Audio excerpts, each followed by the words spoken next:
আমাদের মাথায় এটা ভালো করে ঢুকিয়ে নিতে হবে যে আমরা মাধ্যমিক পরীক্ষা দেব।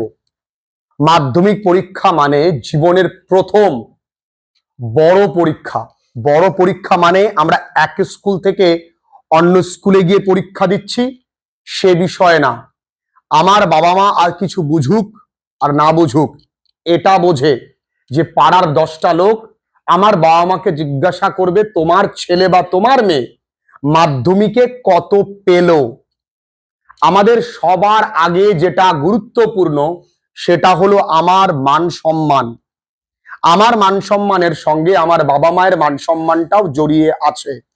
যদি আমি রেজাল্ট একটুকু খারাপ করি, আমার বাবা মা 5 জায়গায় বলতে পারবে না আমার ছেলে বা মেয়ে কত পেল। তাই আমাদের মাধ্যমিক পরীক্ষার যে ইন্টেন্সিটি, যে ইম্পর্টেন্স, এটা কিন্তু বুঝে নিতে হবে। আর আমাদের হাতে বেশি দিন সময় নেই টেস্ট পরীক্ষার জন্য। আর আমাদের হাতে বেশি দিন সময় নেই, টেস্ট শেষ হলেই কিন্তু ফাইনালের ঘন্টা বেজে যাবে। তোমরা সেদিন 9 পাস করে 10-এ উঠলে, দেখো এখন আমি টেস্ট নিয়ে আলোচনা করছি, কদিন পর এসে আমি এই জায়গাটাই বলবো ফাইনাল পরীক্ষার প্রস্তুতির কথা। সুতরাং তোমরা প্রতিদিন দেখো অজুহাতের পর্দা নিয়ে শুয়ে পড়ো যে আজ থাক কালকে পড়বো। দেখো মাধ্যমিকের গুরুত্বটা অনুভব করতে শেখো। ওই মাধ্যমিক পরীক্ষার হলে কোনো প্রশ্ন না পারলে বসে থাকাটা কি যন্ত্রণার তুমি সেই দিন ফিল করতে পারবে। আর যদি সেদিন ফিল করতে না চাও তাহলে এখন ভালো করে পড়ো।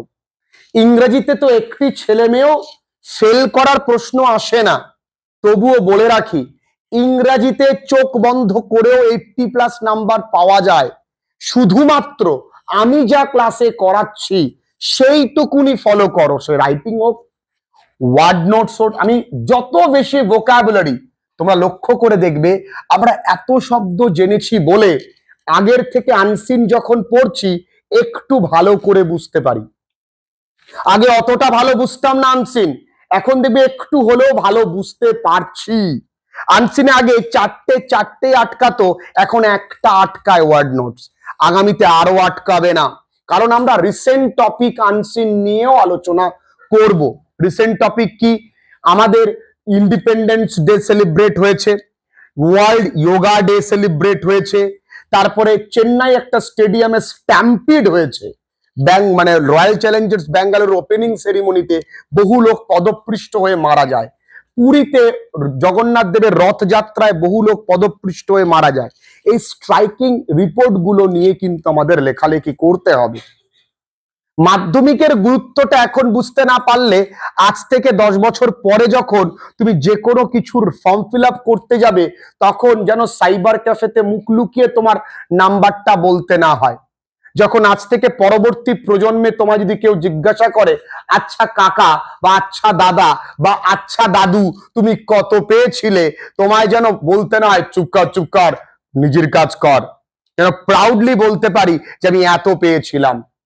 আমার মেয়েকে নিয়ে আমি ঘুরতে যাচ্ছি ঠাকুরনগর স্টেশনে, তোমাদের স্কুলে এক ম্যাডামের সঙ্গে দেখা হয়েছে, তখন আমার মেয়েকে বলছে তোমার বাবা খুব ভালো ছাত্র ছিল, তুমি পড়াশুনো করো তো। ওইটা শুনে আমার এই ছোট্ট মেয়ের যতটা গর্ব হয়েছে এবং আমার যতটা আত্মবিশ্বাস বেড়েছে, কারণ ওই কবে আমরা পড়ে গেছি, ম্যাডামের এখনো মনে আছে যে সোনা ছেলে ছিল একটা। তো এটা প্রাপ্তি, ছাত্র জীবনের মানুষ হয়ে জন্মানোর এটাই প্রাপ্তি।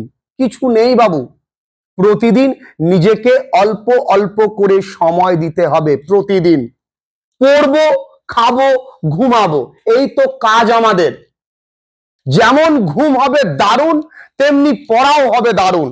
ঘুম কামাই করে পড়তে বলিনি, দারুণ করে রেস্টও করব, পড়বো, আনন্দ করব। কিন্তু তোমরা আনন্দটা অন্যভাবে নিয়ে নিয়েছো। তোমরা আনন্দ মানে বোঝো তোমার অপোজিট জেন্ডারকে মেসেজ করা, ভিডিও কল করা, তার সঙ্গে লুকিয়ে ঘুরতে যাওয়া, বাড়িতে মিথ্যে বলা, বাড়িতে মিথ্যে বলে নিজেকে স্মার্ট প্রমাণ করা, এগুলোকে তোমরা আনন্দ মনে করো। বাবা মাকে ঠকানো, ঠকিয়ে নিজেকে বেশি চালাক মনে করা, এগুলোকে আনন্দ মনে করো। এগুলো আনন্দ নয়। এই যে দেখো আনন্দ করে ফিরছে, তাই না? দেরি কেন হয়েছে ওর? ও আনন্দ করে ফিরছে তাই। এগুলো স্মার্টনেস বা এগুলো আনন্দ নয়। আনন্দ রেজাল্ট বেরোনোর দিন বোঝা যাবে। রেজাল্ট বেরোনোর দিন যখন তোমার রেজাল্ট খারাপ হবে, তুমি আড়ালে নিভৃতে কাঁদবে, দেখবে তোমার রেজাল্ট ঠিক করে দেওয়ার মতন কেউ নেই, কেউ নেই। Nobody will be there. তুমি শুধু একা কাঁদবে এবং দেখবে তুমি কত একা, যেন সেদিন বাবু না আসে। মাধ্যমিক পরীক্ষার গুরুত্বটা অনেকেই এখনো ফিল করতে পারছো না। আমি বারবার বলছি, সরকার পরিবর্তিত, অনেক স্ট্রিক্ট অনেক রুলস কিন্তু ইম্পোজ করেছে মাধ্যমিক পরীক্ষার প্রতি। একটু গুরুত্ব দিয়ে বই পড়ো, তোমরা চাইলেই ভালো রেজাল্ট করতে পারো। একটু চাইতে হবে, জাস্ট নিজের মন থেকে ইচ্ছাটা যেন তৈরি হয়।